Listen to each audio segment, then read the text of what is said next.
Hey everyone, what's going on? I hope you've had a great day so far. My name is Blackamura, and that means you are watching the Streamcast. I'm so excited to talk with this episode's special guest, Dan Bernando, the founder of Playtra Games and the director of the upcoming Grid Force Mask of the Goddess. If you're watching this podcast on YouTube, I want you to get in the comments and let me know what your favorite indie game is. And if you can't pick just one, let me know your top three or your top five. Let me know what indie gems you've been playing recently and what your favorite games are. Now, with all that out of the way, let's get on with the rest of the show. Streamcast. Ayo, welcome to another edition of the Streamcast. My name is Blackamura, and you can already tell that the podcast has gone through various changes this year, and we are not stopping. We are going to continue with the force of a train, and I am delighted to have a special guest on this episode. Please welcome Dan Bernardo. Well, there was there was one introduction. Thank you. Very pleased to be here. Thank you very much for having me. Thank you for being on here. Um, so straight away, I'm just going to put you on the spot. If people who are watching or listening to this don't know who you are, what would you say that you do? I would I would say understandable, but uh, so I am the founder of Playtra and Dreamnauts. We are changing names. Used to be Playtra. Now we changed to Dreamnauts. It's a small studio here in London, and we worked in a few games in the past, but now we are delivering our first major game for all platforms called Grid Force Mask of the Goddess, and is the mission of the company as a whole is to create games that mix strategic mechanics, deep storytelling, but also inclusion and discussing, the issues of the day. And Great Force does just that. It's about a sort of self-realization. It's RPG where you can make the decisions, but also you can evolve your team and you can have adventures and then discover your place in the world. And the game's going to be out quite soon in a few weeks for Xbox, Switch, PC, your toaster, whatever is is available. We're trying to catch it all. Amazing. I was very lucky to get my hands on Grid Force Mask of the Goddess, and one thing I noticed straight away was the all female cast. I thought that was very clever and amazing, and I appreciate that, especially in today's market. So, how did you come up with the idea to do an all female cast, and were there any challenges when it came to that idea? That is, it's funny because we get this question a few times, and every time I try to explain, people don't actually totally believe me. We did not plan it at all. We Really? did. We didn't like.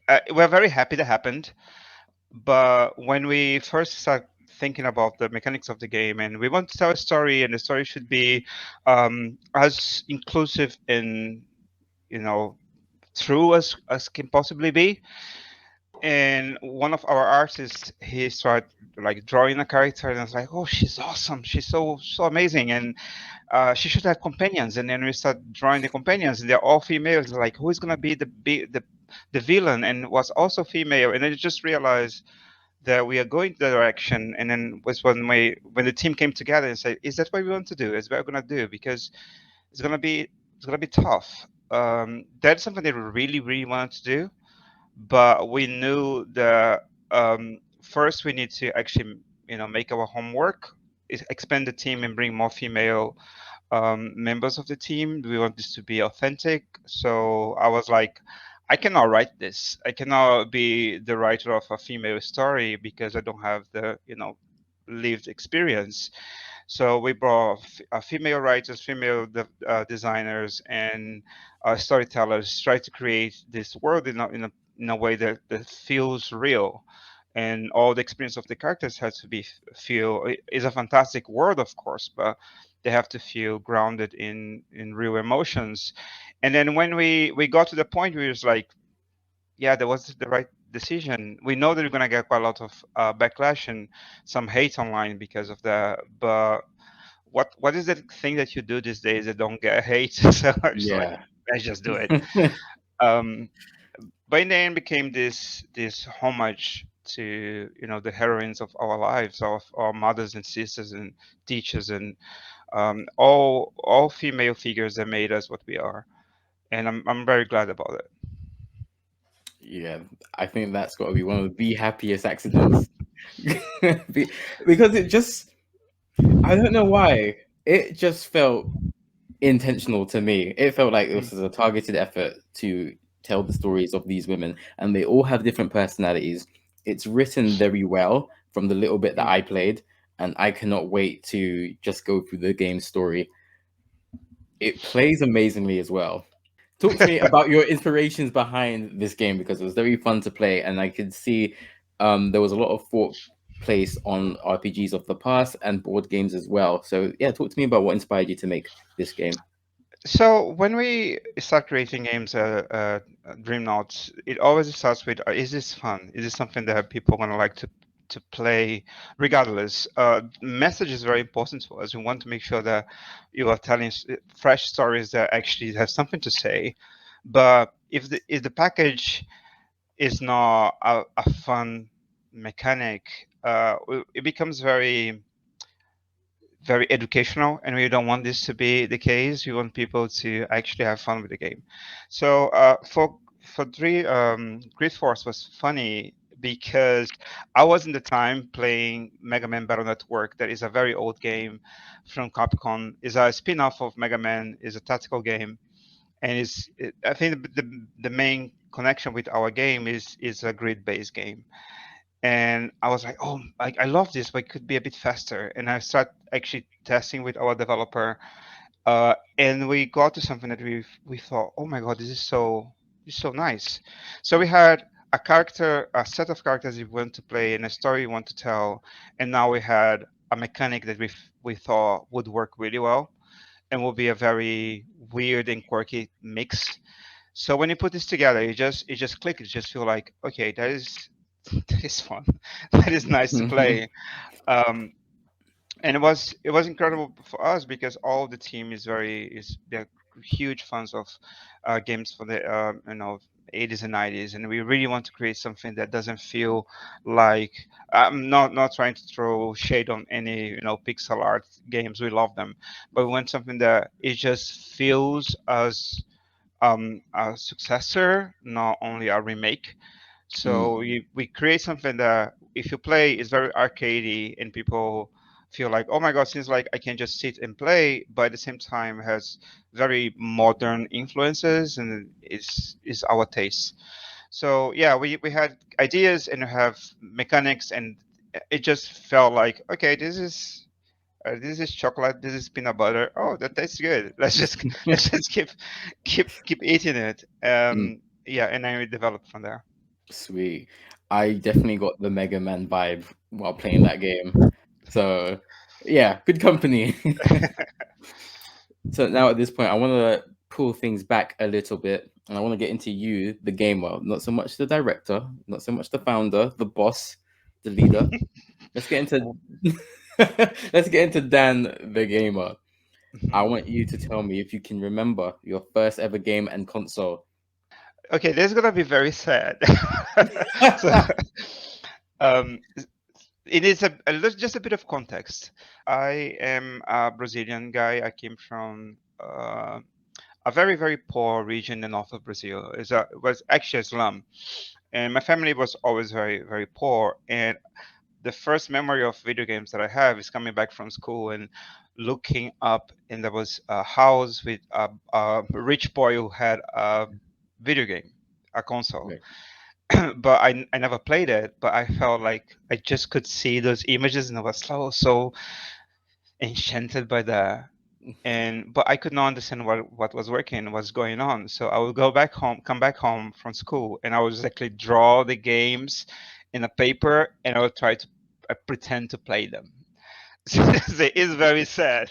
But, so in a way, I think my first experience was actually game designing more than game playing, and then from there, I just was hooked with all the potential of gaming. I just could not look back. And then as time went by and as I grew and things got better, I managed to have quite a lot of games. I became very aficionado for games. But my first experience was there, just third party looking out the window. Well, I think that just goes to show. I like to say this a lot. A lack of opportunity breeds creativity, and that's what we saw with you. Mm. You said it yourself. That was an instance of game design. Of course, it's from this game that you're seeing somewhere else, but you're able to actually draw. You're developing your skills from a very early age, and there's no shame in that. We know that the financial situation in this part of the world is very, very different to other parts. So that's something that we do acknowledge here at Streamcast, and it is something that we are trying to change. And it's one step at a time. But you know, if you don't see that rich kids game console, who knows what kind of trajectory your life would have gone on, you know? So Yeah. we had that to lead you to this now. So talk to me a little bit about what game was the one where you were like, I kind of want to make this for me. I want to make one of these. That is definitely Final Fantasy VII, the original one. Good shout. When I played Final Fantasy VII for the first time, I was older. I think I was a teenager, and my mom. I was work because back in Brazil you have to start working very early. So I was working, studying in the evening, working during the day, and then when I got home at like 11, I was like have 2 hours to play. And then at one of the morning I would go to sleep, and I got Final Fantasy VII copy, and I started playing. And I remember, oh, I cannot spoil the game.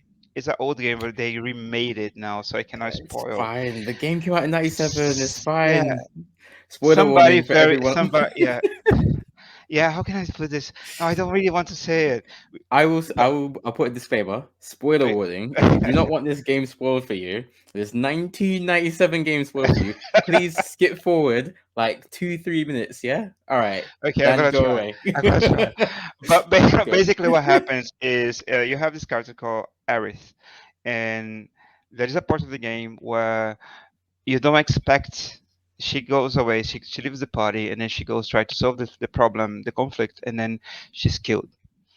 And this comes so suddenly, and it took me by surprise in a way that I start shouting to the screen and say, "You bastard! You kill her!"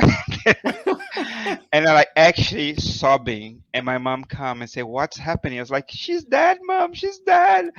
And mom was like, "You're gonna have to stop playing this video game right now." And I was like, "Hell no! I'm going after this Yeah. bastard. I'm gonna revenge her." But a few weeks later, I thought actually I was start thinking about what I was going to do in the future. What would be I knew that I wanted to go to the university. I back the day didn't have any game developing universities, and I choose to go to and do anthropology, which I'm not. Okay. I don't regret. It was an amazing course, but the reason why I went to anthropology is because I want to understand the, this cultural force the games can be, how games can teach, how games can entertain, but or how games can change your emotional state. And I had this first-hand experience of a piece of media that made me feel all these emotions, um, and feel like I was there. So I think that was definitely the seminal point in my life. Therefore, this might not be a direct journey from what I am to create games. And people normally ask me, "Oh, but you could like learn by yourself." It's like there was no actually internet. Like the resources that we have right now are amazing. Back there is like you have a few books and nothing else. So I knew there would not be a direct path. But I knew I was gonna get there eventually. Yeah. But that was the point. Was the point is like I'm gonna create games like that. Beautiful. Final Fantasy VII is one for a lot of our viewers and listeners as well. So I know you just scored some points there. It's very dismissive for someone to just say to someone's dream, "Oh, you could just do it yourself. Why don't you just do it yourself? Why don't you just, open your own club? Why don't you just start one from scratch?" You know, not realizing how difficult it is to actually build that kind of repertoire, that kind of resume when you have no prior experience. There is no roadblock. There is no previous guy, and if there is, are they willing to help you out? So And I it. don't think, yeah, I don't think that people also, I try not to be very, patronizing when I talk about it because, nobody wants to be patronized. But I find very interesting the culture, the mythos of equality and how you just treat everybody the same and all problems are solved. But what people sometimes don't understand is that the problems that we have right now come from generations of neglect. Mm, So you cannot just say, "Oh, now everybody's equal," because the opportunity that your grandfather had influence your life right now and changes the path that you can take. So when people come to me and say, "Oh, that's great that you managed to do what you're doing right now," it's like, no, it's very lucky. I was just mm. really lucky because everything was really stuck up against me from the very beginning. It's very unspoken. A lot of people see the success, they see the planes, they see the awards, but they don't see the hours, the arguments, the pain that goes into making a name for yourself. Mm. Now, I do want to get into a little bit of the obstacles that you have faced while making your game, whether this be internal, whether this be external. Yeah, can you tell me a little bit about what obstacles that you encountered while creating Grid Force Mask of the Goddess? Where do I start? I mean, the first one and the biggest one is financial. There is that is the idea of the indie gamer who just go out there and spend lots of time at night creating the game, and then they suddenly get become very successful. In reality, game development, there are these situations. The people who create games, amazing games like um, you know Minecraft or Stardew Valley, or like there are situations where a person can just focus and create things, but in general, games like very you know is a group effort, and it requires lots of resources and a lot of time and lots of money. And I didn't want to start this company as one person in the garage. I want to give mm, opportunity for the people. I would like to my group of people that work with me. We call ourselves the ragtag uh, tangos because is what we are. We are all people that came from a lots of no's in our lives. So lots of you cannot do it, or you are not ready, or you don't have the right education. Um, so there was a mix of I want to get people who never been in the industry or are in the industry being taken seriously and create this game, and the other one's like, I want to create an ambitious story. The game is huge and is very complex, and this takes money. So it I managed to do this through previous success stories of my life. But I managed to have a quite successful career before coming to games. So I brought, I have to pay the bills Yeah. myself, and this, of course, changes how you live your life because you are actually burning your savings. So that is definitely the biggest one that's always looming.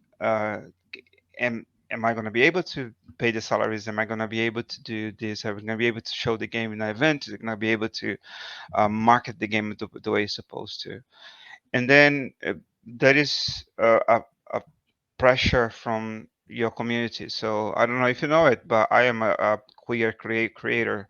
So I'm queer. I am black. I'm South American. My mom is Jewish. So there's a bit of intersection. Like there's a lot of reasons for people to hate me. Mm, So what happened is that I got lots of hate from lots of different angles. right. So why you are creating the game with women, why you are creating a queer game, why do you want to tell put the gay agenda, why you was like there's a lot of hate coming, and I'm expecting this hate coming from external communities, but many times it came from my own communities, come from the black Mm, community, it came from the queer community that they feel like I'm not representing them. And my answer is always no, I'm not representing you, I'm representing myself. That is the only thing I can do is represent my own experience and bring people that have lived experiences.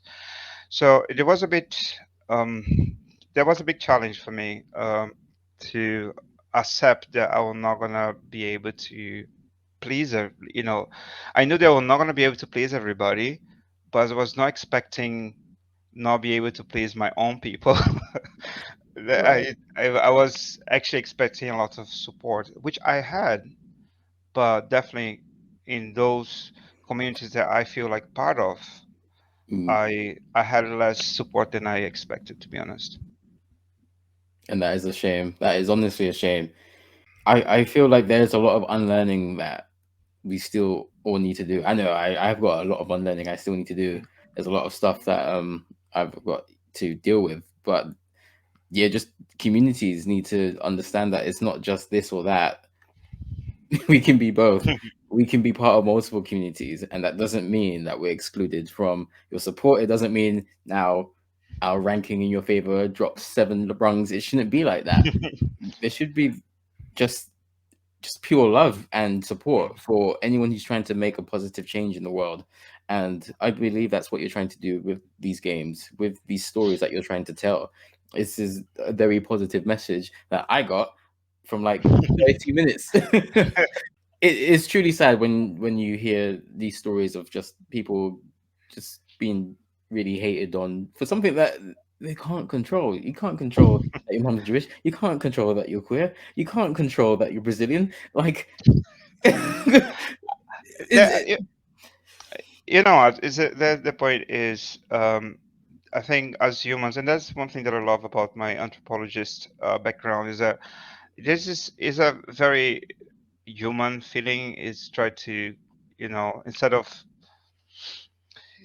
emphasizing things that unite us, emphasize the things that divide us. Mm. So there is a say that says, me against my brother and me against my uncle, my uncle and myself against my neighbor, we always try to bundle against the people that we find that has less to do with us, instead of connecting with people we think that has something to do with us. And in the fundamental level, we all have something to do with each other. So while you're creating the game, I was just thinking, I kept getting publishers coming to me and say, "I love the game, but I don't think this is gonna sell."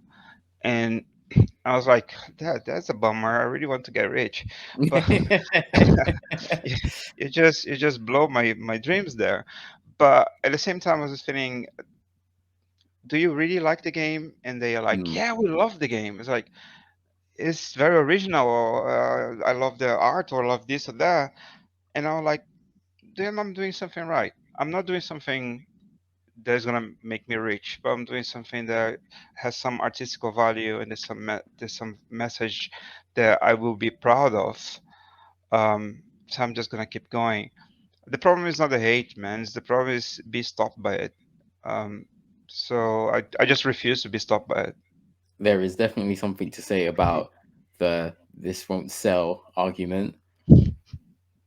I noticed it a lot with the Last of Us Part Two, release campaign. People saying it wouldn't sell, so they put Ellie's face on the cover art, and it sold like 3 million copies in 3 days. Of course, Naughty Dog is a completely different beast, but that's just one step, towards killing the rumor that non-white male leads don't sell. Mm, And we need more great games like this. We need more creators like you, Dan. To be honest, we need thank you, more man. people. No, yeah, for real, yeah. We need more people who are willing to tell stories that we're not going to see every single time. Apocalypse fighting Zeus. Those stories have been done, and they're great. But we've seen those before. There's nothing wrong with Mhm. original storytelling.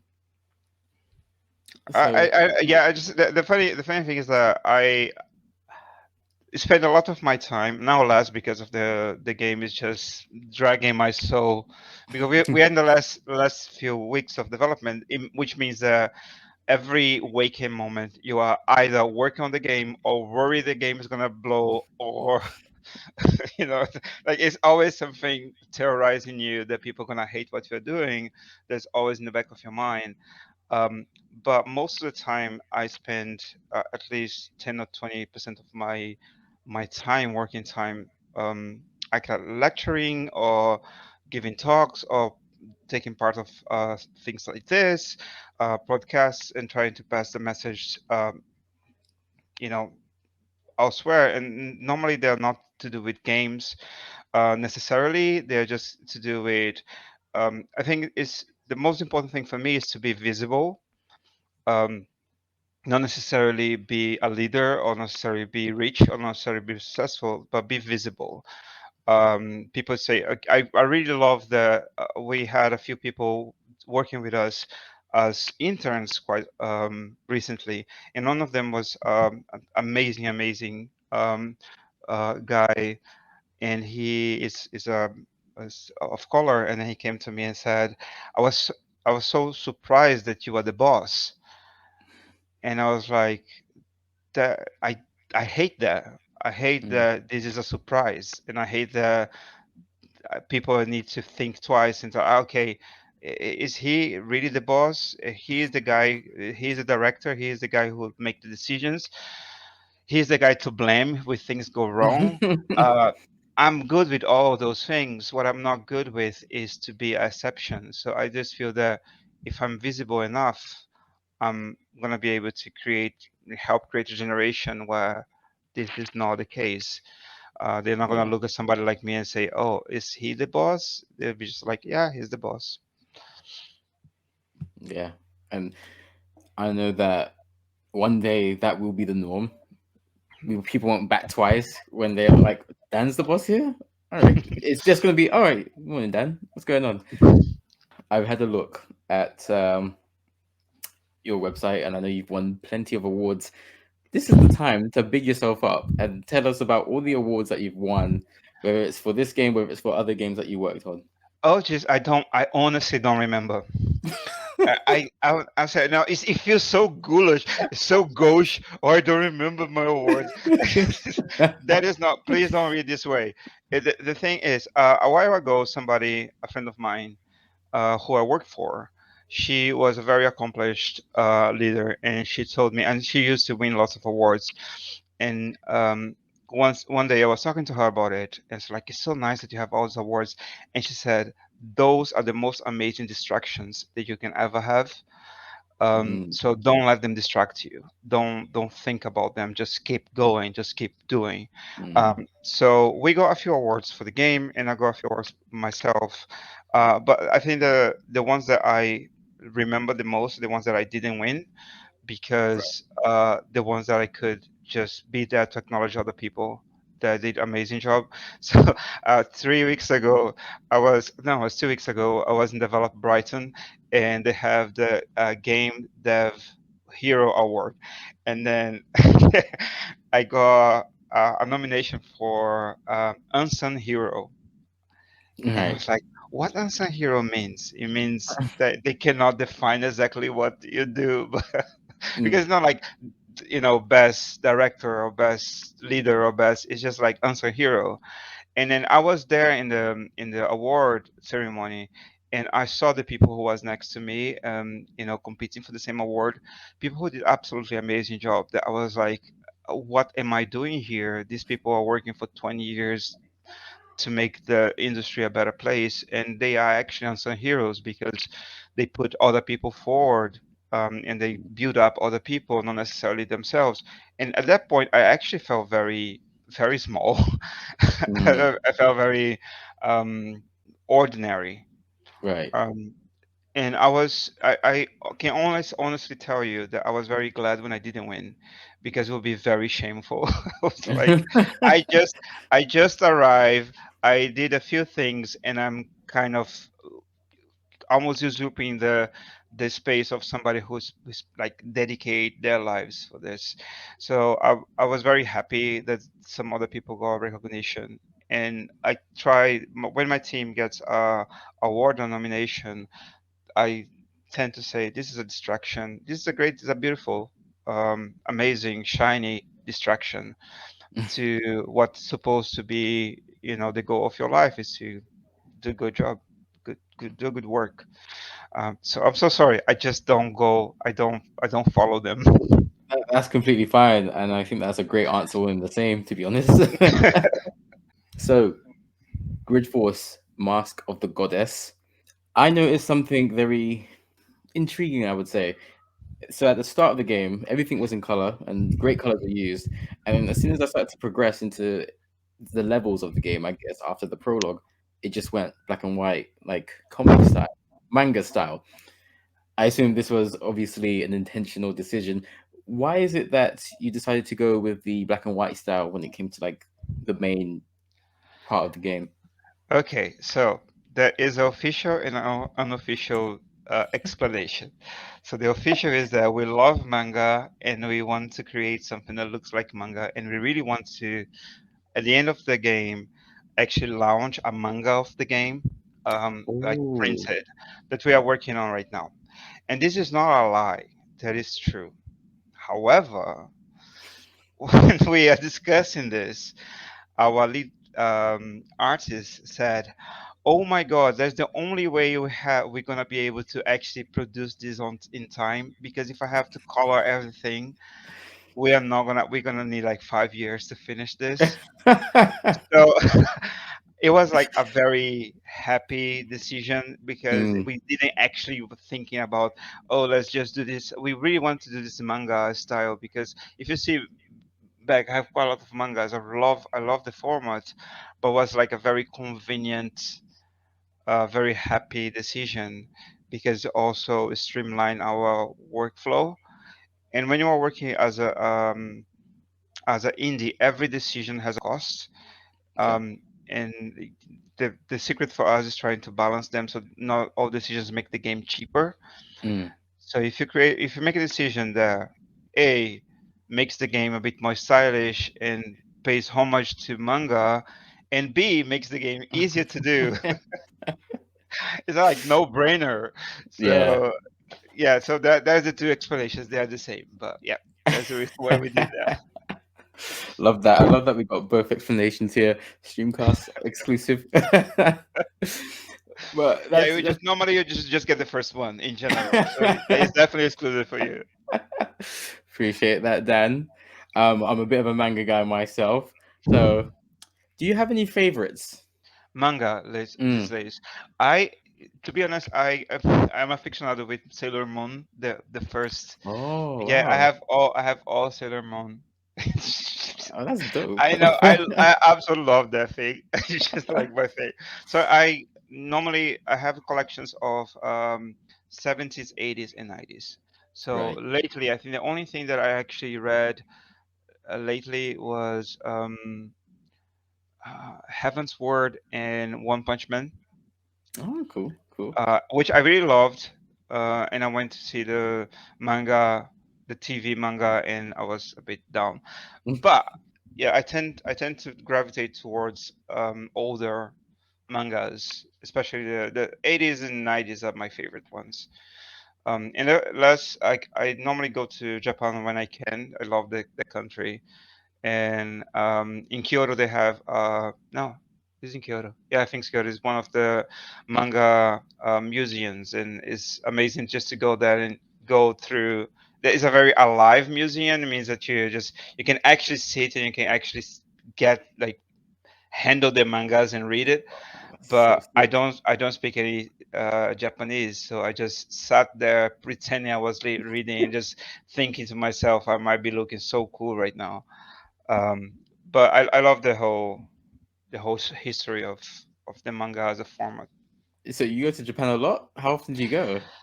My previous life was as a tech kind of C-level creative. So the companies I work for normally had subsidiaries or offices there. So every time I had an excuse, like, I think I have to go to Japan because we have a problem. It's like, no, but the problem is in the US. Yeah, but I think Japan people are gonna be able to solve this really well. And it's like I will always find a way to sneak a few days from being in Tokyo or Kyoto. Like, oh, we're having a crisis in Michigan. What is done? He's in Japan. He's working on it. Yeah, I think the solution is in Japan every Yes. single time. No matter what. Oh, I love that. Manga was, of course, a heavy part of your game in terms of the look, the design. I know you can't give us any spoilers of the game. We gotta wait for the game to come out to fully enjoy the story and how things play out.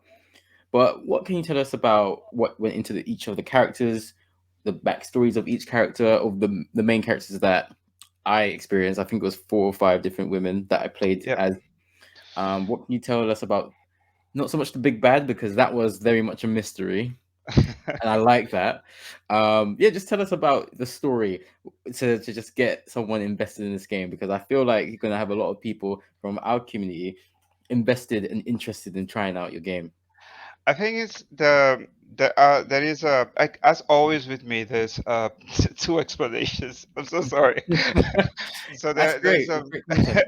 there is a more popcorn explanation. There's a more philosophical explanation. So the Donna is the main character, and the idea about Donna is that she is not a clean slate character as you normally have when you talk about amnesia. So in the beginning of the game, she doesn't have amnesia. She It's not that she doesn't remember who she is.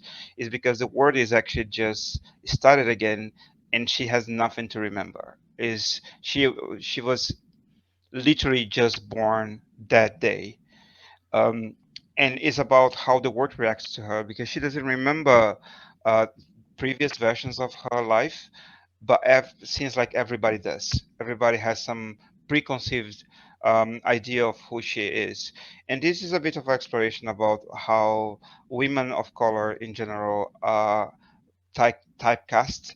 So it doesn't matter if you whoever you are, what your personality is. They're always like, oh, women of color are loud and are strong, and like, no, my sister is very soft spoken, and she have all the strengths, but lots of people have always very preconceived ideas of who they are, and that was a kind of the metaphor you try to go for. Is like, how is for you to be born in a place, in a world or in a society that already has a very good idea of who you are, and doesn't want to give you the space to express who you are.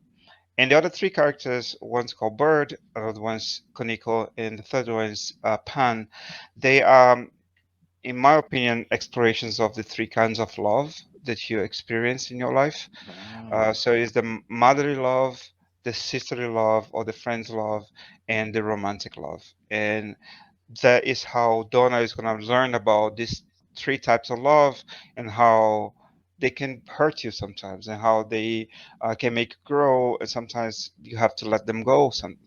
Depending of if they are if they're hurting you. And that is a part of mental health, emotional health that we want to explore.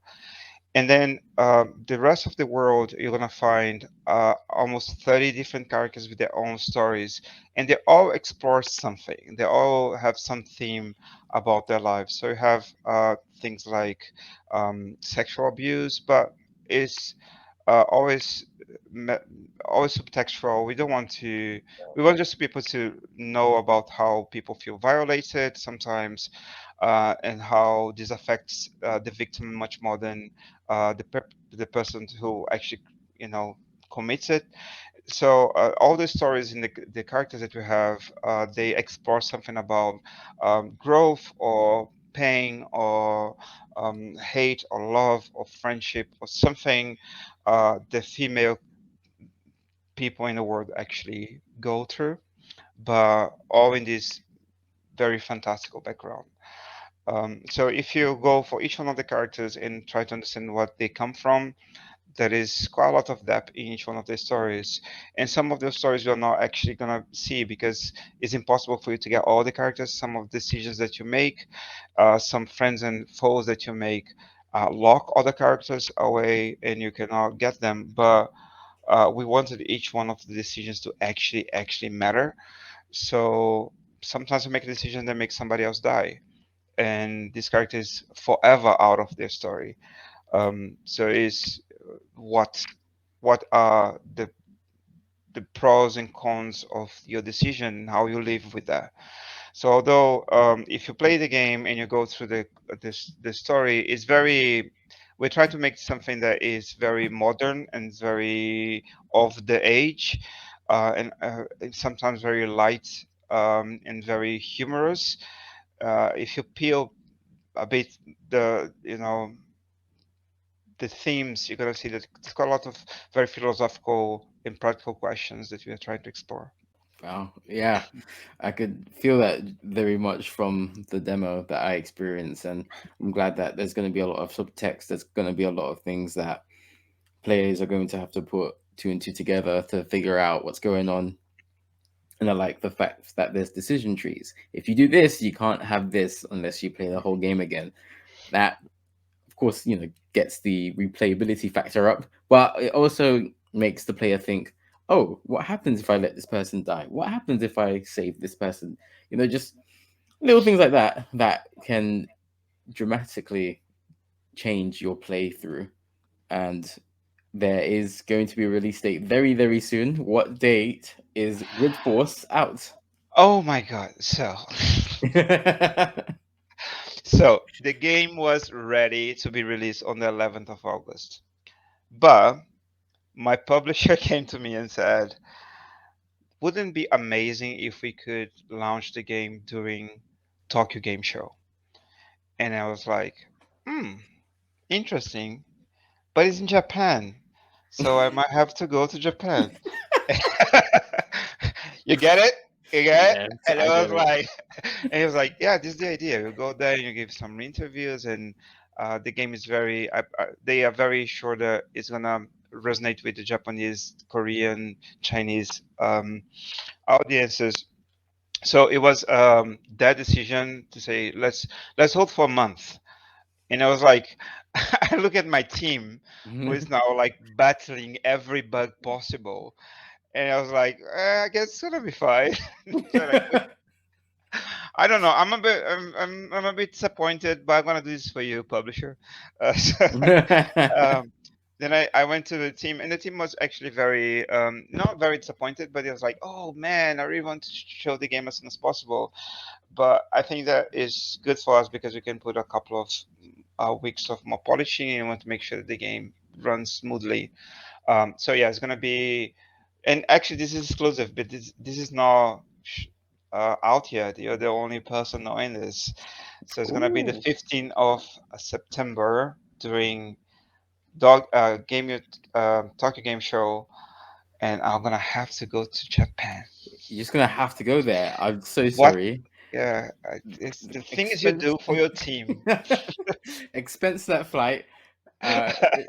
Is the rest of the team going? Or is it just you? Okay, so there's a funny thing. So that is the story. So our publisher is Gravity Game Arriving, and the reason why we decided to go with them is because they publish Ragnarok Online. Is one of my first online games, and I was like, it's Japanese, and I love Japan, and I need to be published by a Japanese, whatever. So I was, and, and my team like, you have to be rational. Then it's like, this is rational, but they're actually awesome. And then they wanted me to go to an event called Beat Summit in Kyoto. And my my main developer, who is also my co-founder, said, "If you don't take me with you, I'll never talk to you ever again." And I was like, "But we have a game to do. It's like we can talk by text, we can talk by WhatsApp, but don't ever say anything to me ever again." And I was like, okay. And then my publisher said, "Oh, we have only budget for one person." And I was like, "Oh my god!" And I was like, "I'm not going because if I go and if he doesn't, he actually going to do like Oh not yeah. talking to me." But then for Tokyo Game Show, he's coming. My partner, he's coming. His girlfriend are coming, and we're gonna just light Tokyo on fire. I guess as long as I can, eat a lot, and as long as I can go to the geek quarter to buy stuff, I'm fine. But everybody was like, I want to go to Anson and I got to take, bath. And I was like, I'm full of tattoos. Nobody's gonna get into it. But if you let me around any geek space, I'm fine. Just come back a few hours. I'm gonna be there. So yeah, I'm taking a few people. That's very sweet. I'm glad to hear that. It just has to happen. It's a problem in Tokyo that has to be solved by you going to Tokyo. So I hope that you're able to sort that out. I think I have to do what I have to do. Not all heroes wear capes. Yes, do your duty then. It's like, oh man. If I must. And the thing is, like, I'm a very very nervous flyer. I flew a lot for my career, but I always very nervous. I don't know why.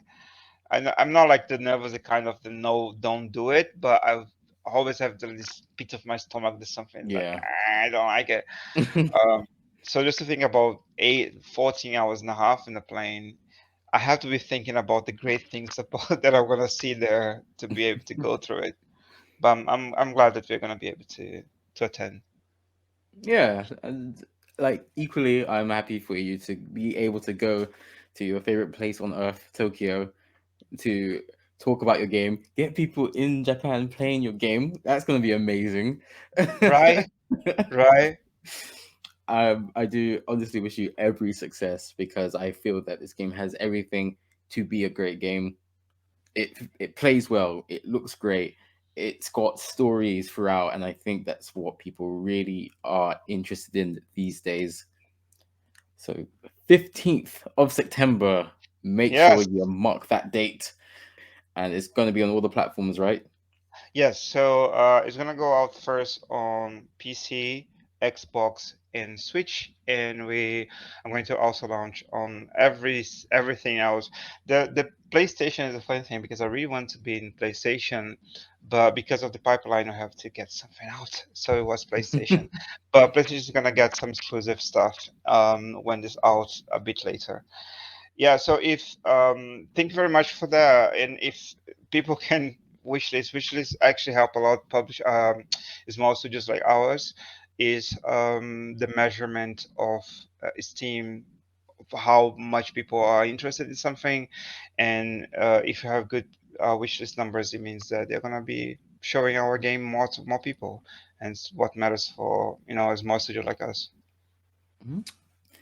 Well, there you have it from the man himself. Wishlist the game because Steam has its own algorithm.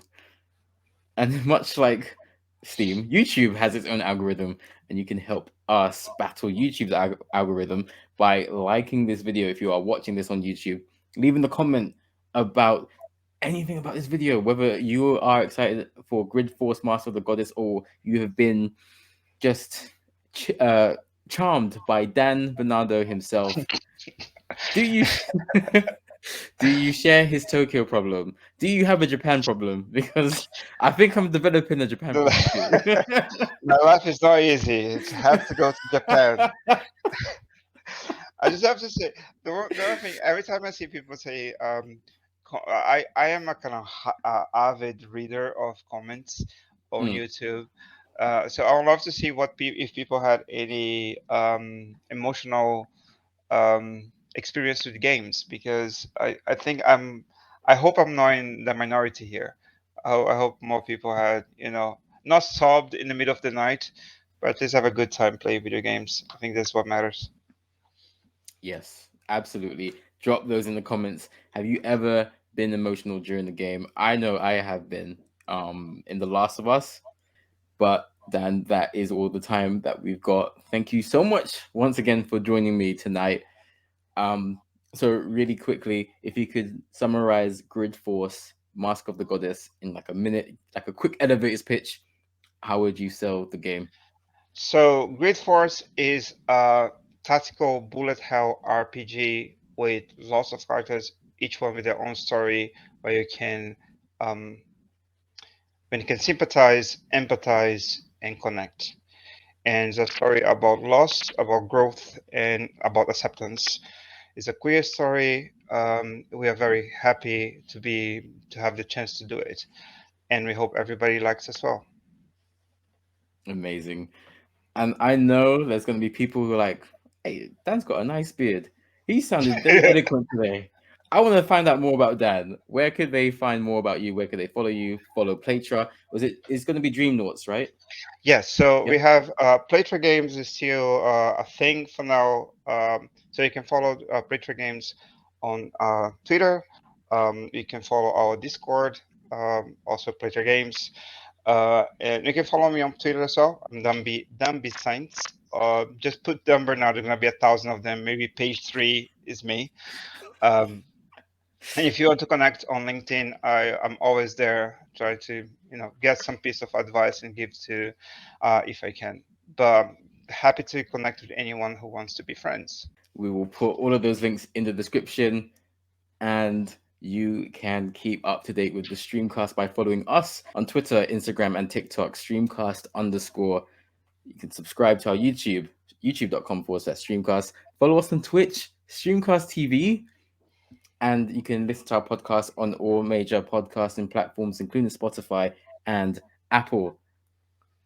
But that is it for this episode. Please take care of yourselves and your loved ones. Stay safe, and we will catch you on the next Streamcast.